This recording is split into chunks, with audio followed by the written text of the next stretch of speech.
Bismillahirrahmanirrahim. Assalamualaikum warahmatullahi wabarakatuh. Alhamdulillahirabbil alamin. Wassalatu wassalamu ala asyrafil anbiya'i wal mursalin wa ala alihi wa sahbihi ajma'in. Amma ba'd. Kaum muslimin dan muslimat jamaah salat asar yang dirahmati Allah. Marilah pada kesempatan yang singkat ini kita mengambil beberapa pelajaran seputar persiapan memasuki bulan Ramadan yang mulia, dan juga beberapa hal yang perlu diperhatikan ketika kita menjalankan puasa, yakni khususnya puasa Ramadan.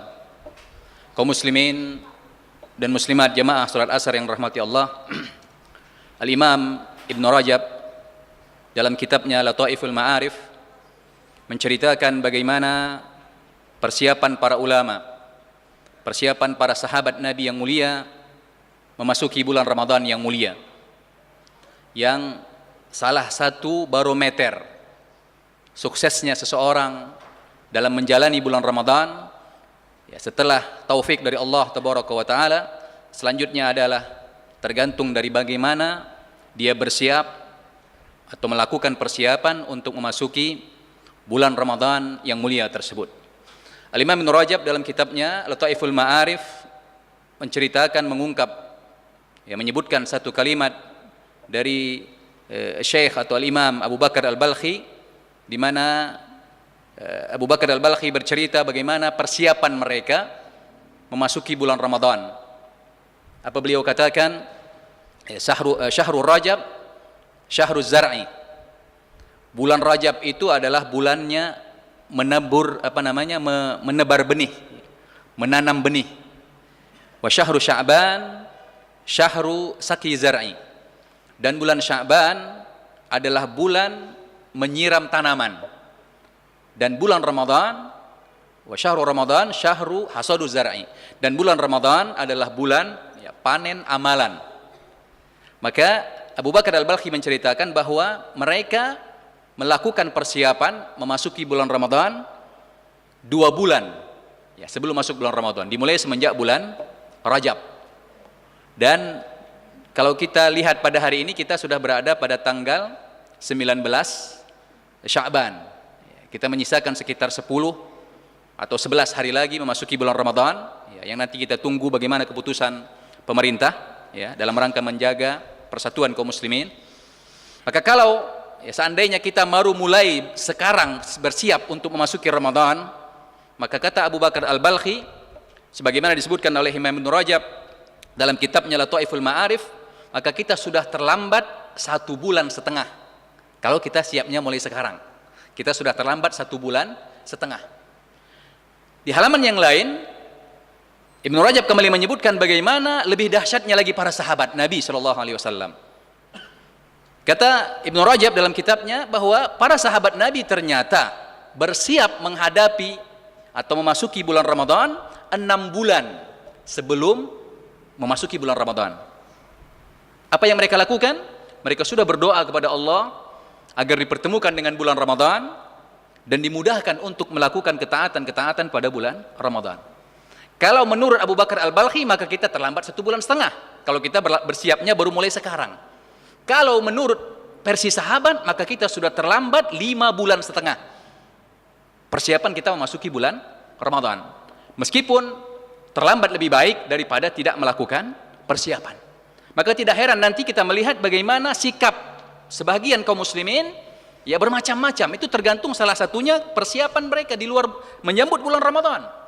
Ada yang pada hari pertama begitu semangat, datang ke masjid membaca Al-Quran, melakukan segala macam. Tapi hari kedua sudah mulai terlambat. Hari ketiga tidak lagi terlihat di masjid. Apalagi nanti penghujung Ramadan, ya, sudah tidak lagi di masjid. Dia sudah sibuk di rumah, sibuk dengan makanan-makanan segala macam. Kenapa? Karena minimnya persiapannya sebelum memasuki bulan Ramadan. Kalau kita ibaratkan kendaraan, ya, maka para sahabat Nabi pada bulan Ramadan mereka sudah lari 150 km per jam. Sementara sebahagian kaum muslimin, begitu pengumuman pemerintah besok masuk Ramadan, dia baru mulai panaskan mesin. Orang sudah sampai Luxmawi, dia baru mau start keluar dari Banda Aceh. Maka tidak heran nanti kalau hasilnya pun berbeda.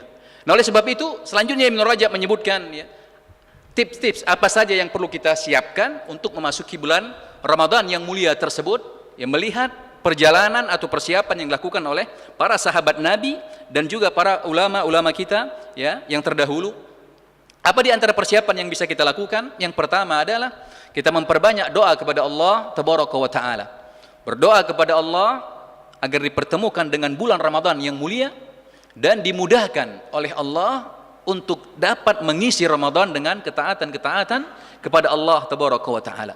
Betapa banyak sebagian manusia bulan Ramadan bagi dia sama saja dengan bulan di luar Ramadan. Bahkan sebagian daerah kita lihat tengah malam, pada malam harinya, yang di situ kita dianjurkan memperbanyak membaca Al-Quran, berdoa kepada Allah, beristighfar, salat tarawih. Tapi ada sebagian kaum muslimin yang justru dia di depan televisi dan menonton hal-hal bahkan yang diharamkan oleh Allah Tabaraka wa Ta'ala. Padahal Rasulullah menceritakan bagaimana bulan Ramadan sebahagian malaikat memanggil kaum muslimin. Apa kata malaikat? Ya baghiyal khairi aqbil. Wahai orang-orang yang menginginkan kebaikan, yang menginginkan masuk ke dalam surga, sekarang saatnya Ramadan. Berlomba-lomba untuk melakukan ketaatan-ketaatan kepada Allah Tabaraka wa Ta'ala. Wa ya baghiyasy syarri aqsir. Wahai orang yang candu maksiat, yang hari-harinya bermaksiat kepada Allah, apa kata malaikat? Aqsir. Berhenti dulu, berhenti dulu. Ini bulan Ramadan. Tapi kadang sebagian manusia tidak peduli. Maka oleh sebab itu kita penting untuk berdoa kepada Allah Tabaraka wa Ta'ala sebagaimana dilakukan oleh para sahabat, berdoa kepada Allah agar dipertemukan dengan bulan Ramadan dan dimudahkan oleh Allah untuk kita bisa mengisi Ramadan dengan ketaatan-ketaatan kepada Allah Tabaraka wa Ta'ala. Persiapan yang kedua juga yang perlu kita lakukan adalah memperbanyak taubat kepada Allah Tabaraka wa Ta'ala. Allah Tabaraka wa Ta'ala mengatakan, "Wa tubu ila Allahi jami'an ayyuhal mu'minun la'allakum tuflihun." Bertaubatlah kalian wahai kaum mukminin, orang-orang yang beriman, agar kalian sukses, agar kalian beruntung. Kalau kita mau kupas sedikit ayat ini, kata para ulama kita, ayat ini turun Allah meminta kepada para sahabat Nabi untuk bertaubat. Kapan turunnya? Setelah para sahabat Nabi hijrah ke Madinah. Di Makkah mereka menghadapi ujian yang begitu berat. Ketika mereka pindah ke Madinah, kata Allah, "Wa tubu ila Allah." Bertaubatlah kalian kepada Allah. Padahal mereka baru selesai melaksanakan ujian yang begitu berat, di mana mereka ditekan, ya, disakiti di Makkah, tapi sampai di Madinah Allah suruh mereka untuk bertaubat. Tentunya taubat ini adalah bukan amalan musiman. Kita harus terus bertaubat setiap hari, setiap waktu dari kesalahan-kesalahan kita. Dan itu menjadi lebih penting ketika akan memasuki momen-momen spesial seperti memasuki bulan Ramadan. Tapi pertanyaannya kaum muslimin dan muslimat yang rahmati Allah, apa hubungannya taubat dengan Ramadan?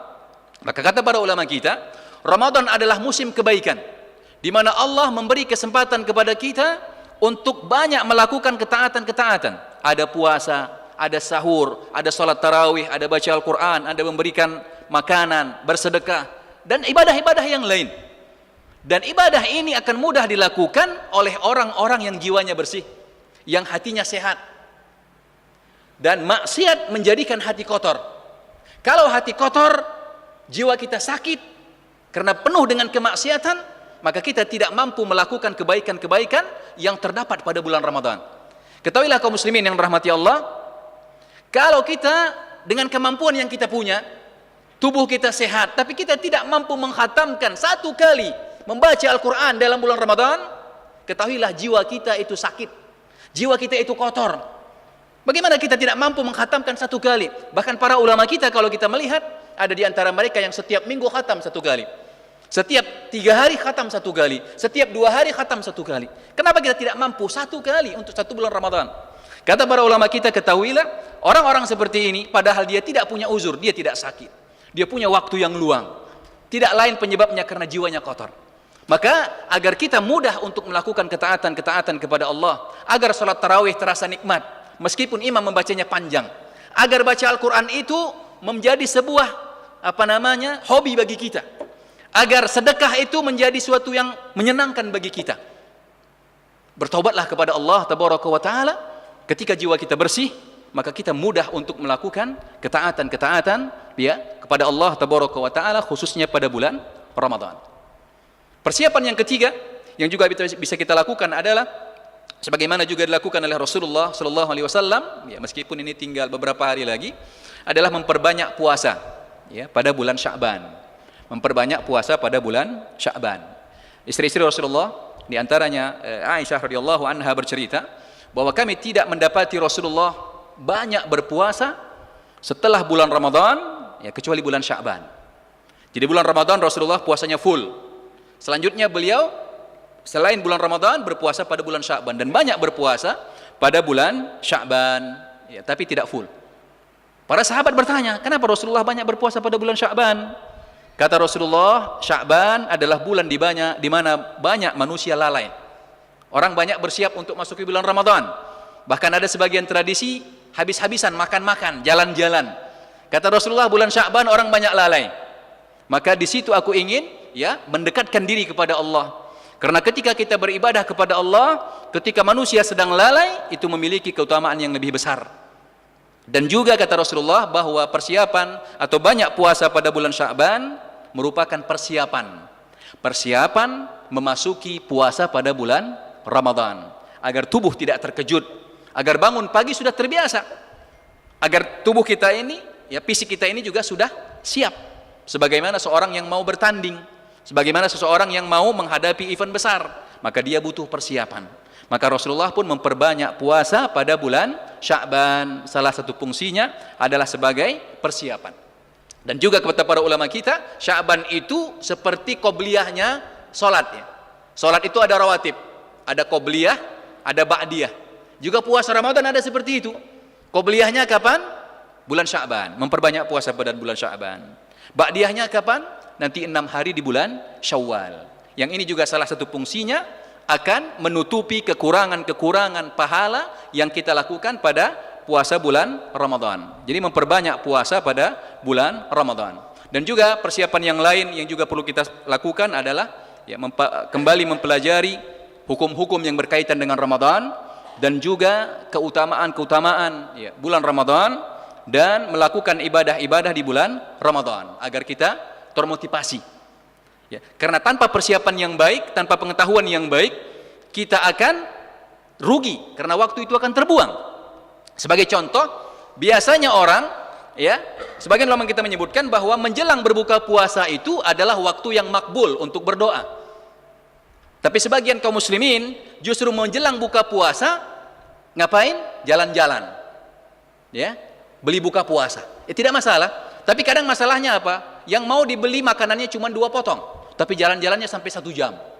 Jalan-jalan sore, atau kalau istilah sebagian orang namanya ngabuburit. Ya, kalau yang dilihat tidak yang haram tidak masalah, tapi sangat sayang karena itu adalah waktu di mana ya di antara waktu-waktu yang baik kita memperbanyak doa ya menjelang berbuka puasa, bukan malah jalan-jalan. Ya, ini penyebabnya kalau tidak banyak mengetahui tentang hal-hal yang bisa dilakukan pada bulan Ramadan sehingga waktu berlalu tapi tidak bermanfaat. Ini beberapa hal ya tentang persiapan memasuki bulan Ramadan dan kita lanjut sedikit lagi tentang beberapa hal ya, hal-hal yang berkaitan dengan apa yang bisa kita lakukan pada bulan Ramadan. Yang pertama tentunya kita harus ingat bahwa puasa Ramadan ini adalah wajib. Dan bagi orang yang meninggalkannya tanpa uzur syar'i, maka dia berdosa.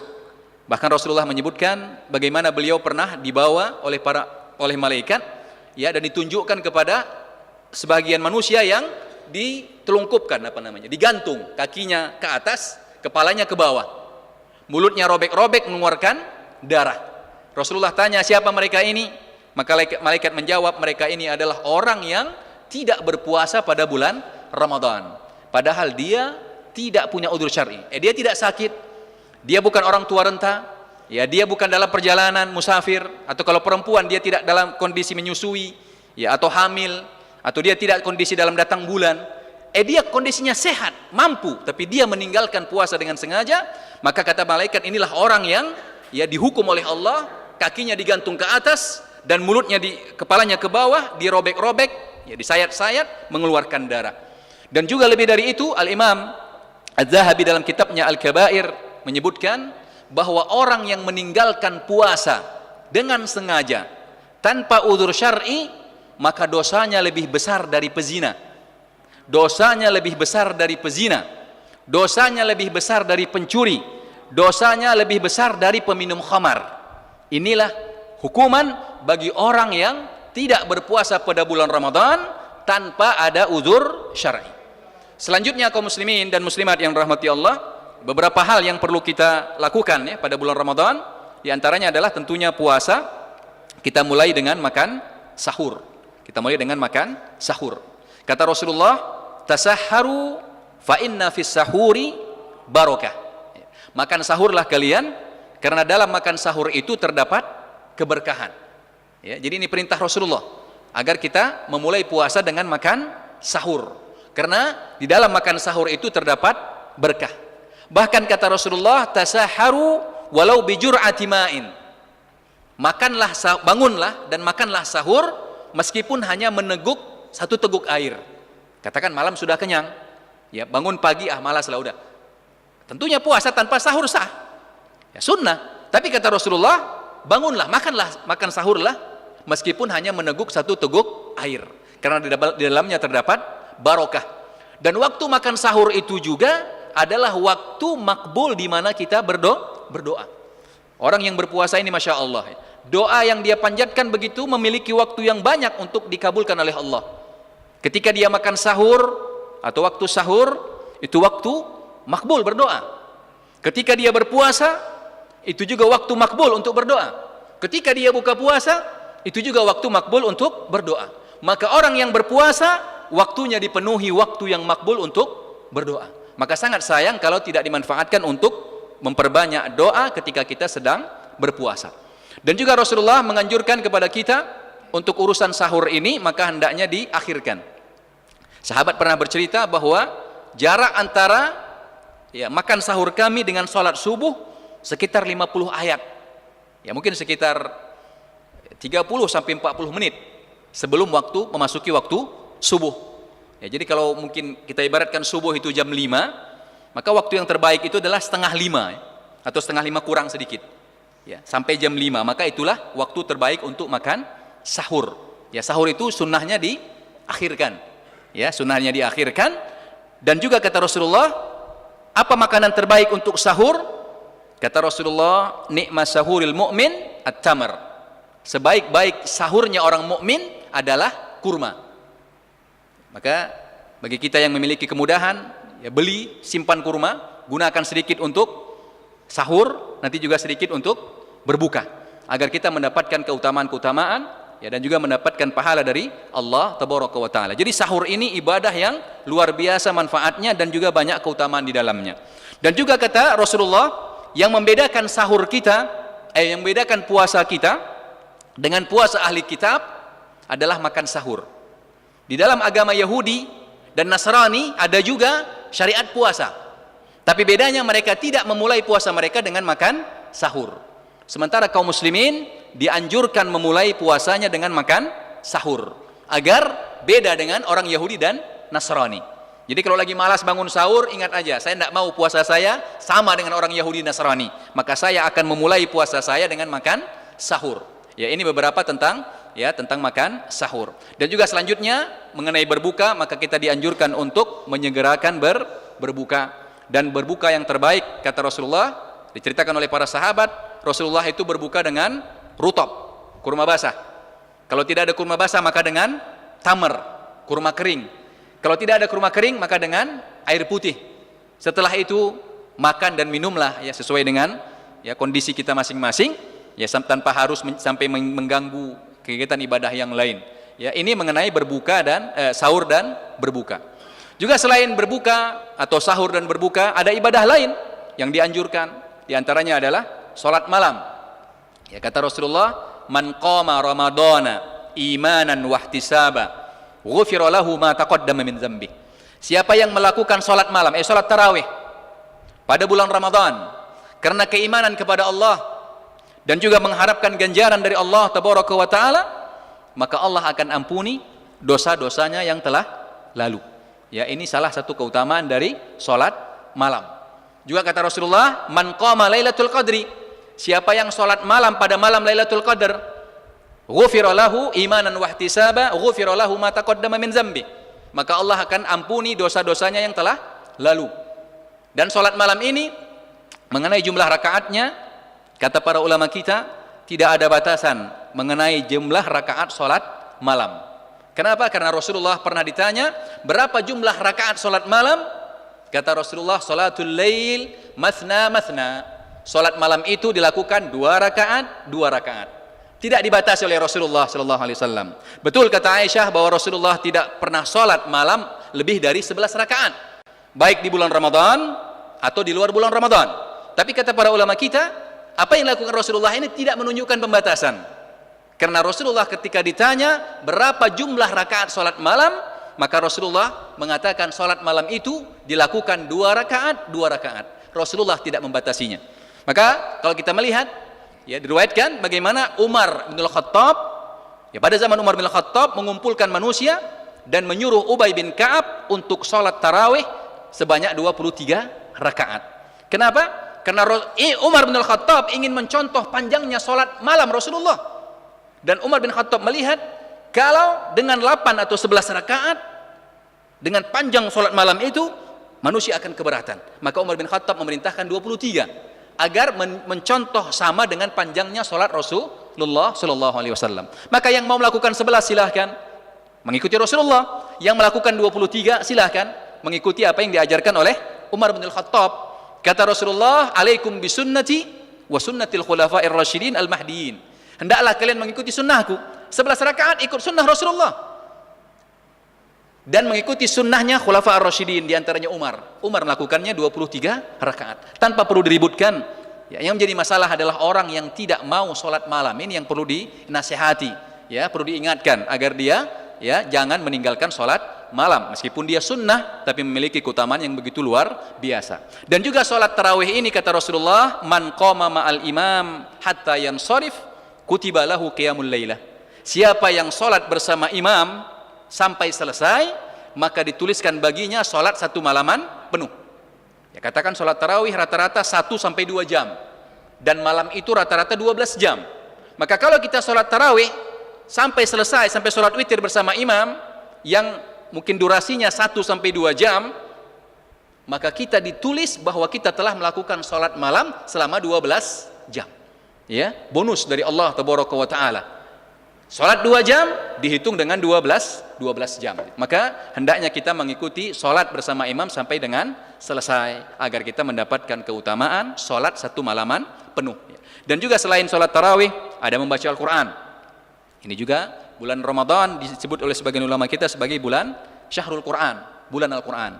Sebagaimana kita sebutkan tadi, hendaknya kita punya tekad masing-masing kita, minimal Ramadan ini saya mengkhatamkan sekali baca Al-Quran, minimal. Kalau bisa 2 kali lebih baik, kalau bisa 3 kali lebih baik.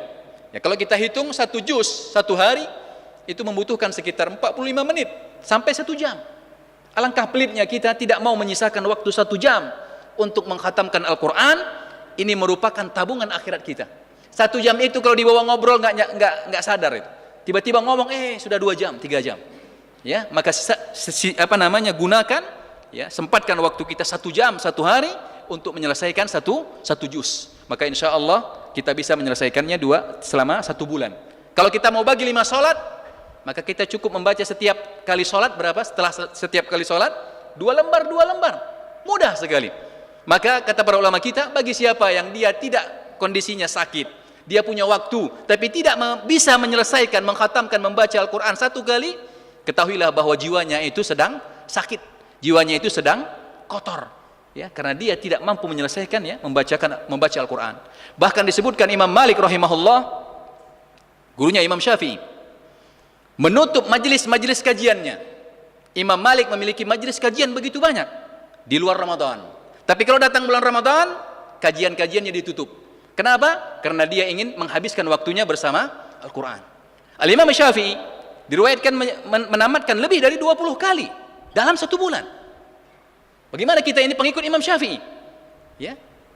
Para ulama Imam Syafi'i, para ulama mazhab Syafi'i adalah para ulama yang sangat rajin membaca Al-Quran. Maka pengikut mazhab Syafi'i harus mengikut mazhab Syafi'i, para imamnya. Ya, berlomba-lomba membaca Al-Quran. Dan kalau bisa sholat tarawihnya juga, ya, mencari imam-imam yang memang bacanya lebih bagus, ya, dibaca lebih panjang, beda dengan sholat-sholat biasa, agar terdengar bagi kita ayat-ayat yang jarang terdengar. Mungkin biasanya mendengar hanya juz amma, ya sebaiknya nanti Ramadan bisa dibaca Al-Baqarah, An-Nisa, surat yang lain. Agar Al-Quran itu sering kita dengar, tidak hanya juz amma saja, tapi juga sampai dengan dari mulai Al-Fatihah sampai dengan An-Nas. Intinya bahwa para ulama kita begitu berlomba-lomba mereka menghabiskan waktunya untuk membaca Al-Quran. Mudah-mudahan ini menjadi motivasi bagi kita sekalian, bagaimana kita bisa ya menghabiskan Ramadan kita dengan ketaatan-ketaatan kepada Allah, di antaranya adalah dengan memperbanyak membaca Al-Quran. Demikian mungkin beberapa hal ya yang berkaitan dengan puasa Ramadan. Mudah-mudahan bisa menjadi motivasi bagi kita sekalian, dan mudah-mudahan Allah mempertemukan kita dengan Ramadan yang mulia dan memudahkan kita untuk mengisi Ramadan dengan ketaatan-ketaatan kepada Allah tabaraka wa taala. Demikian, mudah-mudahan bermanfaat. Subhanakallah wa bihamdik, asyhadu an la ilaha illa anta, astaghfiruka wa atubu ilaik. Wassalamu alaikum warahmatullahi wabarakatuh.